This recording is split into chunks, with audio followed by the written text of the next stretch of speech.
أعوذ بالله من الشيطان الرجيم بسم الله الرحمن الرحيم ويا قوم هذه ناقة الله لكم آية فذروها تأكل في أرض الله ولا تمسوها بسوء فيأخذكم عذاب قريب فعقروها فقال تمتعوا في داركم 3 أيام ذلك وعد غير مكذوب فلما جاء أمرنا نجينا صالحا والذين آمنوا معه برحمة منا ومن خزي يومئذ إن ربك هو القوي العزيز وأخذ الذين ظلموا الصيحة فأصبحوا في ديارهم جاثمين كأن لم يغنوا فيها ألا إن ثمود كفروا ربهم ألا بعدا لثمود وَلَقَدْ جَاءَتْ رُسُلُنَا إِبْرَاهِيمَ بِالْبُشْرَى قَالُوا سَلَامًا قَالَ سَلَامٌ فَمَا لَبِثَ أَنْ جَاءَ بِعِجْلٍ حَنِيذٍ فَلَمَّا رَأَىٰ أَيْدِيَهُمْ لَا تَصِلُ إِلَيْهِ نَكِرَهُمْ وَأَوْجَسَ مِنْهُمْ خِيفَةً قَالُوا لَا تَخَفْ إِنَّا أُرْسِلْنَا إِلَىٰ قَوْمِ لُوطٍ وَامْرَأَتُهُ قَائِمَةٌ فَضَحِكَتْ فَبَشَّرْنَاهَا بِإِسْحَاقَ وَمِنْ وَرَاءِ إِسْحَاقَ يَعْقُوبَ قالت يا ويلتى ألد وأنا عجوز وهذا بعلي شيخا إن هذا لشيء عجيب قالوا أتعجبين من أمر الله رحمة الله وبركاته عليكم أهل البيت إنه حميد مجيد صدق اللہ العظیم۔ سورہ ہود کے اندر مختلف انبیاء علیہ السلام کی قوموں کے واقعات بیان کیے گئے ہیں، اور یہ بتایا ہے کہ اللہ رب العزت نے کس طرح ان قوموں کو صفحہ ہستی سے مٹا دیا۔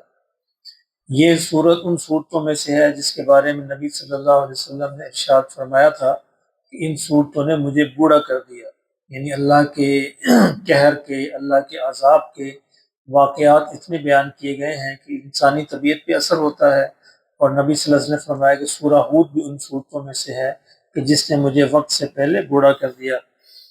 ابھی ہم نے دیکھا کہ قوم عاد پر اللہ نے عذاب بھیجا، اور قوم سمود کی بات ہو رہی ہے جن کی طرف اللہ نے حضرت صالح علیہ السلام کو نبی بنا کر بھیجا تھا۔ اس قوم نے بھی جس طرح ساری شریر قوموں کا وتیرہ رہا ہے کہ معجزہ مانگا کہ اللہ سے ہم اپنے، جب اللہ سے انسان اب من مانا معجزہ مانگتا ہے اور اللہ اس کو عطا کر دیتے ہیں، پھر اس قوم کو مہلت نہیں دی جاتی، پھر یا تو اس کو ایمان لانا ہے فوری، اور یا پھر اس کو تباہ و برباد کر دیا جائے گا۔ صالح علیہ السلام نے بھی قوم کو سمجھایا کہ دیکھو تم ایسا معجزہ نہ مانگو، اگر اللہ نے عطا کر دیا تو اس کے بعد پھر تباہی ہے اور کچھ بھی نہیں ہے اگر تم ایمان نہ لائے۔ لیکن وہ نہ ٹلے، انہوں نے کیا مطالبہ کیا کہ اس پہاڑ میں سے ایک زندہ اونٹنی نکل آئے۔ اب یہ عجیب و غریب بات ہے، لیکن اللہ کے لیے تو کوئی بات بھی عجیب و غریب نہیں ہے۔ اللہ نے ان کے اس منشا کو پورا کیا، اس پہاڑ میں سے ایک زندہ اونٹنی نکل آئی۔ اب اس کے بعد پھر وہ ایک اللہ کی نشانی تھی، معجزہ تھا، لیکن اس قوم کو پھر بھی عقل نہیں آئی۔ اس کے پس منظر میں بات ہو رہی ہے، وَيَا قَوْمَ، یعنی صالح علیہ السلام اپنی قوم سے کہتے ہیں وَيَا قَوْم، اے میری قوم، هَذِهِ نَاقَةُ اللَّهِ، یہ اللہ کی اونٹنی ہے، لَكُمْ آیا، تمہارے لیے ایک نشانی بن کے آئی ہے، فَذَرُوهَا، اس کو چھوڑ دو، یعنی اس کو تم نہ چھیڑنا، یہ جہاں جائے کھائے، جہاں پھرتی ہے پھرے، اس کو تم نہ چھیڑنا، کیونکہ اللہ کی نشانی ہے۔ تأکل فی الارض اللہ، اللہ کی زمین میں اس کو کھانے پینے دو، پھرنے دو، ولا تمسوها بسوء، اور کسی بری نیت سے اس کو ہاتھ نہ لگانا۔ اب یہ اللہ کی ایک نشانی تھی، اللہ کی ایک علامت تھی، اب وہ اس قوم پر ایک امتحان اور آزمائش بن کے آئی تھی۔ فَيَأْخُذَكُمْ عَذَابٌ قَرِيبٌ، اگر تم نے ایسا کیا تو بہت جلد تم کو عذاب جو آ پکڑے۔ یعنی انبیاء کی پھر بھی شفقت ہوتی ہے، محبت ہوتی ہے کہ چاہے تم ایمان نہ لاؤ، لیکن کم از کم یہ کرنا کہ اللہ کی اس نشانی کو تنگ نہ کرنا، اس کے ساتھ اس کو نہ چھیڑنا، ورنہ اللہ تم پر بہت جلد عذاب بھیج دے گا۔ فَعَقَرُوهَا، لیکن انہوں نے اسے کونچے کاٹ ڈالی، یعنی اس کے پاؤں جو ہے وہ کاٹ ڈالے، بیچاری تڑپ تڑپ کر مر گئی، ظاہر اس کے بعد نہ چل سکتی ہے نہ پھر سکتی ہے۔ فقال، تو صالح علیہ السلام نے کہا تمتعوا فی دارکم 3 ایام، اب تمہارے پاس تو 3 دن ہیں، ان 3 دنوں میں اپنے گھروں میں جو تم فائدہ اٹھا سکتے ہو اٹھا لو، جو موج کر سکتے ہو کر لو، اب اللہ کا عذاب سے 3 دنوں کے بعد جو ہے تم پر ٹھہرے گا، کیونکہ تم نے اللہ سے براہ راست جو ہے وہ ٹکر لی ہے۔ ذالک وعد غیر مکذوب، فرمایا کہ یہ وہ وعدہ ہے جو کبھی جھوٹا نہیں ہو سکتا۔ اللہ نے مجھے بتایا 3 دن کا، یہ وہ وعدہ ہے جو کبھی جھوٹا نہیں ہوگا۔ فلما جاء امرنا، اللہ نے فرمایا کہ جب پھر ہمارا حکم آ پہنچا، نجینا صالحا والذین آمنوا معه، فرمایا ہم نے صالح اور ان کے ساتھ جو مومنین تھے ان کو بچا لیا، ان کو ہم نے نجات دے دی، برحمت منا، اپنی رحمت سے، ومن خزي یومئذ، اس دن کے عذاب سے، اس دن کی رسوائی سے بچا لیا۔ ان ربک هو القوی العزیز، بے شک تمہارا رب بہت بڑی طاقت والا، بہت غلبے والا ہے، وہ جو چاہے جب چاہے جس طرح چاہے کر سکتا ہے۔ ان پر کیا عذاب آیا؟ وَأَخَذَ الَّذِينَ ظَلَمُوا الصَّيْحَةُ، فرمایا اللہ نے پکڑ لیا ان ظالموں کو ایک چنگھاڑ نے، ایک چیخ نے، آواز کا عذاب بھیجا۔ اس طرح میں نے عرض کیا تھا کہ قوم عاد پر ہوا کا عذاب آیا اور قوم سمود پر آواز کا عذاب۔ یہ آواز دیکھنے میں بڑی اچھی لگتی ہے، لیکن اگر اس کی انٹینسٹی بڑھا دی جائے تو یہ بھی عذاب بن جاتی ہے۔ انسانی کانوں کو اللہ نے اس طرح بنایا ہے کہ وہ صرف کچھ سرٹن فریکوینسیز ہیں جن کو وہ برداشت کر سکتے ہیں۔ جو ہی ان کی فریکوینسی بڑھائی جائے انسانی کان پھٹ جائیں گے، اور بڑھائی جائے دل پھٹ جائے گا، دماغ پھٹ جائے گا، اور انسان برداشت نہیں کر سکتا۔ آواز بذات خود اللہ کی نعمت بھی ہے اور زحمت بھی ہے، اللہ جس سے چاہے اپنا کام لے سکتے ہیں۔ اب جدید ملکوں میں جو بڑے بڑے جو جلوس جلسے اس طرح کے ہوتے ہیں، ان کو وہ دور کرنے کے لیے آواز ایک چھوڑتے ہیں، لوگ برداشت نہیں کر سکتے، یعنی گولیاں چلانے کی ضرورت نہیں ہے، ایک مشین ہے، وہ مشین آواز نکالے گی اور لوگ اس کو برداشت نہیں کر پائیں گے، بھاگ جائیں گے۔ تو اس طرح یہ آواز جو ہے، اب دیکھیں کبھی اس طرح آواز اچھی آوازیں بھی ہیں، یعنی آواز ہی ہے جو انسان کو بڑی اچھی بھی لگتی ہے، انسان کو مزہ آتا ہے۔ قرآن مجید کی تلاوت کو بڑا اچھا قاری کرے تو انسان بڑا اس کو انجوائے کرتا ہے۔ اس طرح یہ آوازیں ہیں۔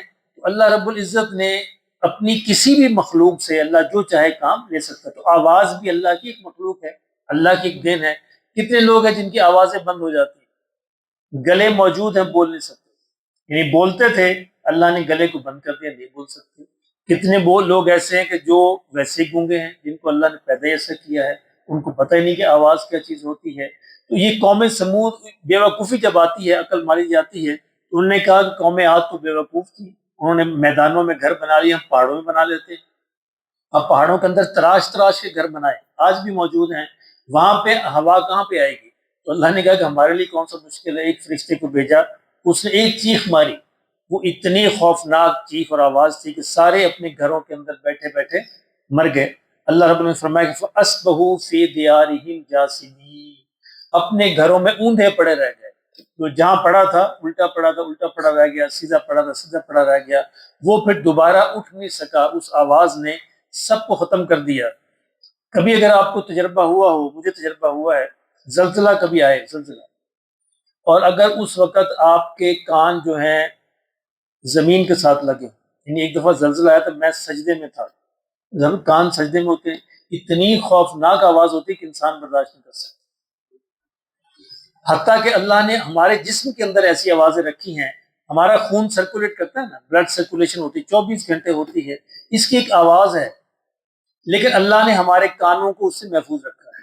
اگر یہ ہمیں سننی شروع کر دیں ہمارے کان، تو ہم چند دنوں کے بعد مر جائیں، ہمارے کان اس کو برداشت نہیں کر سکتے۔ زمین گھومتی ہے، مسلسل گھوم رہی ہے اپنے اپنے محور کے گرد، اس کی بھی ایک آواز ہے، ایک آواز پیدا کرتی ہے۔ اگر یہ ہم سننا شروع کر دیں اس کو ہم برداشت نہیں کر سکیں گے، مر جائیں گے۔ تو یہ اللہ کی نعمت ہے کہ اللہ نے وہ آوازیں ہمارے لیے رکھی ہیں جن کو ہم برداشت کر سکتے ہیں۔ اس قوم کو اللہ نے وہ آواز بھیجی جس کو برداشت نہیں کر سکے، فَأَصْبَحُوا فِي دِيَارِهِمْ جَاثِمِينَ، اپنے گھروں کے اندر اوندھے پڑے رہ گئے، كَأَن لَّمْ يَغْنَوْا فِيهَا، اللہ فرمائے کہ ایسے تھے گویا کبھی رہتے ہی نہیں تھے اس میں، ایسے ہو گئے ان کے گھر کہ الم یغنوا فیہا، گویا کبھی اس میں کوئی رہتا ہی نہیں تھا، برباد ہو گئے۔ الا ان ثمود کفروا ربہم، لوگوں جان لو کہ سمود نے اپنے رب کی ناشکری کی تھی۔ ناشکری ایک بہت بڑا گناہ ہے، کفر ہے، ناشکری معمولی نہیں ہے، کفر کی حد تک لے جاتی ہے، اور بذات خود کفر ہے۔ اللہ نے قوم سمود کیا گناہ کیا کہ انہوں نے ناشکری کی اپنے رب کی۔ الا بعدا لثمود، میں اسی قوم سمود پر اللہ کی پھٹکار ہو، اللہ کی لعنت ہو۔ یہ اللہ مختصر واقعات اس صورت کے اندر بیان کر رہے ہیں، تفصیل کے ساتھ نہیں، بعض اور صورتوں میں اور تفصیلات موجود ہیں۔ اللہ کسی صورت کے اندر صرف اتنی ہی بات بیان کرتے ہیں جتنی وہاں پہ اس کی ضرورت ہوتی ہے۔ اب اس کے بعد قوم لوط کا واقعہ آئے گا، یعنی قوم لوط پر جو اللہ نے فرشتے بھیجے، قوم ابراہیم علیہ السلام لوط علیہ السلام کا رشتہ کیا ہے؟ چچا اور بھتیجا کا۔ لوط علیہ السلام ابراہیم علیہ السلام کے بھتیجے ہیں، اور دونوں ایک ہی یعنی ایک ہی وقت پر ہیں، ساتھ ساتھ شہروں میں، قریب ان کا شہر ہے، قریب ان کا شہر ہے۔ لوط علیہ السلام کے شہر اور ہے، ابراہیم علیہ السلام کا اور ہے۔ اور جب فرشتوں کو اللہ نے بھیجا لوط علیہ السلام کی قوم پر عذاب کے لیے، تو پہلے وہ ابراہیم کے پاس آئے۔ اب وہ اس کی بات سنیں، وَلَقَدْ جَاءَتْ رُسُلُنَا ابراہیم، جب ہمارے فرشتے آئے ابراہیم کے پاس، بالبشرا، بشارت لے کر۔ ابراہیم کو ایک بشارت دینی تھی اور قوم لوط پر عذاب بھیجنا تھا۔ قالوا سلاما، تو انہوں نے کہا کہ اے ابراہیم آپ پر سلام، نے سلام آ کر کہا۔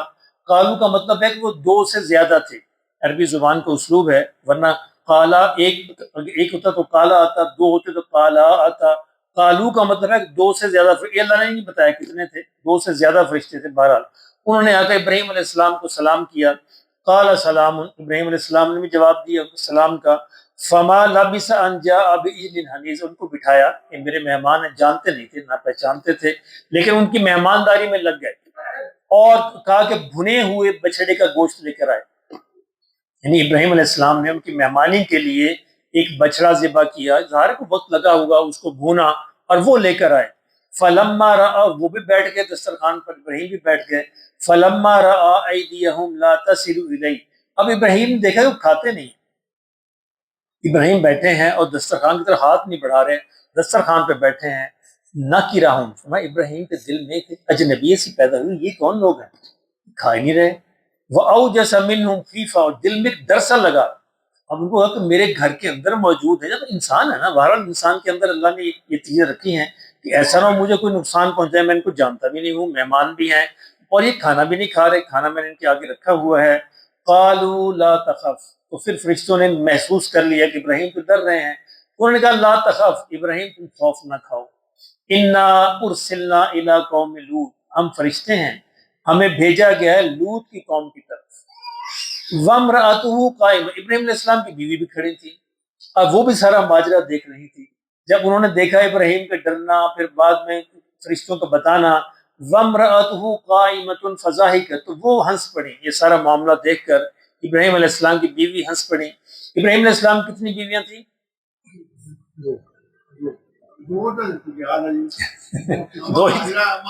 دو ہی تھی جی۔ ام ہاجرہ علیہ السلام سے جو بیٹے تھے اسماعیل، یہ جن سے نبی صلی اللہ علیہ وسلم پیدا ہوئے، اور اما سارہ کی اولاد نہیں تھی اس وقت تک، جب تک یہ فرشتے آئے تھے۔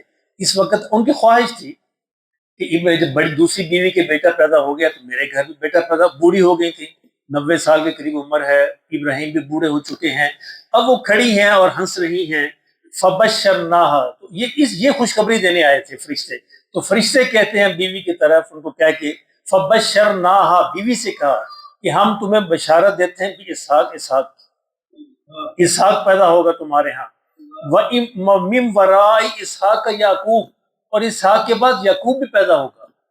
یعنی اس میں دو بشارتیں تھیں، اسحاق پیدا ہوگا، وہ زندہ رہے گا، جوان ہوگا، شادی کرے گا، بوڑھا ہوگا، یعنی لمبی عمر پائے گا تو یعقوب پیدا ہوگا نا، یہ پوتا پیدا ہوگا، یعنی اپنے پوتے کو دیکھنے کے لیے بھی زندہ، یہ دو بشارتیں دے دی کہ تمہارے بیٹا بھی ہوگا، وہ لمبی عمر بھی پائے گا، دادا بھی بنے گا، اس کے پوتا بھی ہوگا، اور پھر آگے تم دیکھو گے سارا، اس کے بعد یعقوب بھی ہوگا۔ قالت، اب بیوی کھڑی ہیں، اب انسان پھر انسان، قال، اس نے کہا یا ویلتا، ہائے ہائے یہ کیا ہو گیا، اَأَلِدُ انا عجوز، میرے بیٹا پیدا ہوگا، میں تو بہت بوڑھی ہوں، میرے اس بڑھاپے میں کیسے بیٹا پیدا ہوگا، وہذا بالی شیخا، یہ میرا خاوند یہ بھی بوڑھا ہو گیا۔ کہتے ہیں نا یہ معاملہ آپ نے زکریا اور یحییٰ علیہ السلام کو پڑھا تھا، زکریا علیہ السلام بھی کہتے ہیں یا اللہ میرا سر تو سفید ہو گیا، میری بیوی بانجھ ہے، کیسے بیٹا پیدا ہوگا، انسان ہے، انسانی طبیعت میں سوال آ جاتا ہے۔ یہی سوال زکریا علیہ السلام کی بیوی ابراہیم علیہ السلام کی بیوی سارہ نے بھی کیا کہ میرے مولا میں تو بہت بوڑھی ہو گئی اور ابراہیم بھی بہت بوڑھے ہیں، ان ھذا لشیء عجیب، اس بڑھاپے میں بیٹا پیدا ہونا تو عجیب بات ہے، یا اللہ تو کیسے بیٹا پیدا کرے گا۔ قالوا، اللہ نے فرمان فرشتوں نے کہا اتعجبین من امر اللہ، تم اللہ کے امر پہ عجب تعجب کرتی ہو، کیسی عجیب بات ہے، نہیں اللہ تو جب چاہے فیصلہ فرما لے تو اللہ تو عیسیٰ علیہ السلام کو بغیر باپ کے پیدا کر دے، اور آدم کو بغیر باپ کے اور بغیر ماں کے پیدا کر دے، اللہ کے لیے کون سی مشکل؟ اتعجبین، کیا تم تعجب کرتی ہو من امر اللہ، اللہ کے اس امر پر، ان ھذا من امر اللہ رحمت اللہ وبرکاتہ علیکم اہل البیت، اے ابراہیم کے گھر والوں. اب یہ بات ہو رہی ہے بیوی سے براہ راست. اے ابراہیم کے گھر والوں، تم پر تو اللہ کی رحمتیں برکتیں بہت ہی زیادہ ہیں، تم تو اس کو دیکھتے رہتے ہو، پھر بھی تم تعجب کرتی ہو، کیسی عجیب بات ہے. اب کو تسلی دی اس کو کہ تم تو اللہ کے رحمتیں پہلے بھی بہت دیکھ چکی ہو، یہ تمہارے گھرانے کے لیے خاص ہے. انہ حمید مجید، اس میں تمہارا مولا تو وہ مولا ہے جو حمد کے لائق ہے اور بڑی بزرگی والا ہے. اللہ پاک بھی ہمیں اللہ اپنی طاقتوں کا اور اپنی قدرتوں کا یقین نصیب فرمائے. نبی کیا کرتے ہیں؟ نبی انسان کو سکھاتے ہیں کہ اللہ کی قدرت سے کیسے لینا ہے. ٹھیک ہے، بڑی اہم بات ہے، اس کو سمجھیے. اسباب سے ہونا تو سارے جانتے ہیں نا، 2 جمع 2 4 ہوتے ہیں. ٹھیک ہے، ہائیڈروجن آکسیجن ملے گی، پانی بنے گا، یہ سب جانتے ہیں. چیزیں چیزوں کے ساتھ ملیں گی، اس سے کیا بنتا ہے. نبی آ کر امت کو کیا سکھاتا ہے؟ ایک ہوتی ہے قانون قدرت، قانون قدرت سے ساری چیزیں بن جاتی ہیں. ایک ہوتی ہے قدرت، تم نے قدرت سے کیسے لینا ہے. یہ قدرت ہے نا، یہ قدرت ہے. یعنی وہ کہتی میں بوڑھی ہو گئی، بانجھ ہوں، اور میرا خاوند جو بہت بوڑھا ہے، سر سفید ہو گیا، اب بیٹا پیدا ہوگا. اللہ، یہ ہماری قدرت ہے. ایک قانون قدرت ہوتا ہے اور ایک قدرت ہوتی ہے. قانون قدرت سے ساری چیزیں طے پاتی ہوتی رہتی ہیں، 99% چیزیں قانون قدرت سے ہی ہوتی ہیں. لیکن جب چاہے اللہ اپنی قدرت کا بھی اظہار فرماتا ہے. اللہ کی قدرت سے لینا سیکھنا چاہیے. اللہ ہمیں سمجھ نصیب فرمائے.